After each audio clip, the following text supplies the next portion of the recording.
Hello guys, welcome back to this channel. In today's tutorial, I'm going to show you how you can blur background on InShot. Okay, let's get into it guys. Here I have opened my InShot application, and first of all, I'm going to open the project I have just created. I'm going to open this project and I'm going to blur the background of this video. If we want to do that, we can go to the effect menu right here, and then we're going to go to the AI effect and just scroll all the way to the right around here to find the blur.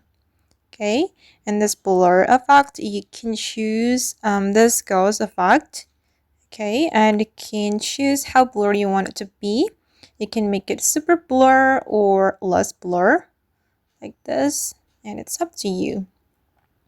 And I'm going to make it like this guys, and then we can click on the check mark and make the effect align with your video, and then this is the final result. Alright guys, and that's all the way to blur video background using InShot. I hope this tutorial will be useful for you. Thank you so much for watching and see you in the next video.